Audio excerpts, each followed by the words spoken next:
I'm going on an adventure! Okay, here we go. Here we go. Going round. So once I got over my Bilbo Baggins moment, I headed out the door and had almost made it out when I realised that I didn't know if I had my keys. So I went back inside and went for take 2. Because it's always best not to lock yourself out of the house when you leave. I remembered to lock the door and then made my way to the train station, got stuck behind a school excursion, but eventually made it through, only to realise that my train was delayed. Typical. My train eventually arrived and I followed the feed and ended up in the Queen Victoria Building, a fancy shopping centre which, according to Google, was completed in 1898 and replaced the original marketplace on the site. Apparently, after its restoration, Queen Elizabeth II wrote a letter to be opened by the mayor in 2085, which I found slightly creepy, like, hey, here's a letter, open it when I'm dead. I kept moving and felt sorry for this guy, rather you than me, mate. It always weirds me out slightly that normal stores like this are topped by buildings that look like this. I mean, what is that all about? It also weirds me out that I found Centrepoint Tower. Hey.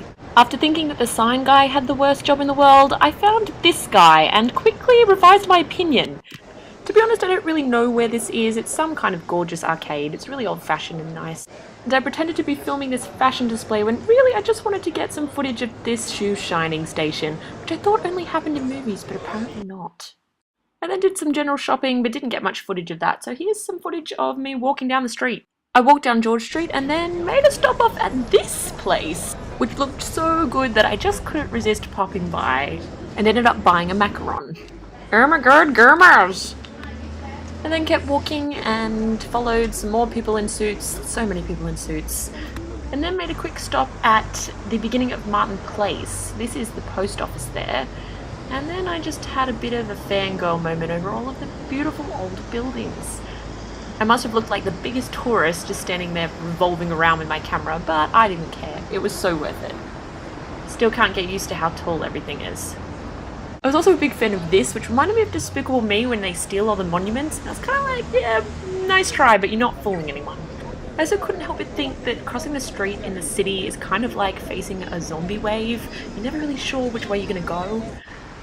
I then made my way over a pedestrian bridge and ended up somewhere near Darling Harbour.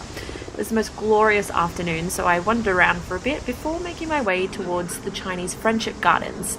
I paid my $3 entry fee, $6 if you're not a student, and was allowed to wander around freely in the gardens for as long as I wanted. I was pretty amazed at the amount of tranquility and peacefulness they'd managed to capture right in the heart of the city, and wandering around I didn't have an impression at all of being right next to a main road, which it essentially was. I really enjoyed wandering around the gardens by myself, and it was really quite nice not being held to anyone else's agenda or feeling like you had to get anywhere or be anywhere. And in the end I just sat around for a while, just enjoying the sunshine and just taking it all in. I'm just hanging out in the Chinese Friendship Garden and it's beautiful! So beautiful! So you can see all around. It's so peaceful.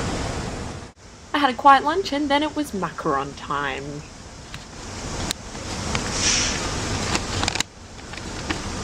It's much harder to do one-handed than I thought. Wait. Oh, there it is! There it is! Yummy! Yes. What is it? Raspberry and passion fruit? This is for you, Mum.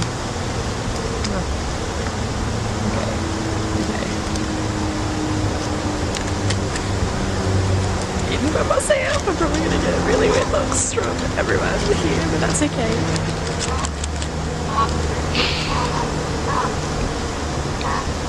Oh my good lord. That's definitely worth $3.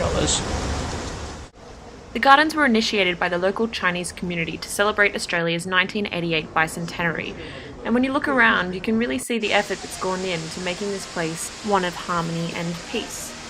Walking around though, I couldn't help imagining some of the characters of Mulan hanging about, like the grandma. She should have brought home a man. And then at last it was home time, past this guy who was singing to himself, but unfortunately he stopped when I passed. I then hopped on another train, followed some more people, enjoyed the afternoon harbour view in all its wonderful glory, despite the dirty window. waved to Luna Park, and made my way home. Today was one of those days where you're lucky enough to have time to spend by yourself just exploring the place that you live in. And it strikes me that this wonderful city that I've moved to is both incredibly beautiful, but also incredibly varied. There are so many different lives being led here, and it's exciting to think that mine has become one of them. And tomorrow I get to embark on a brand new adventure.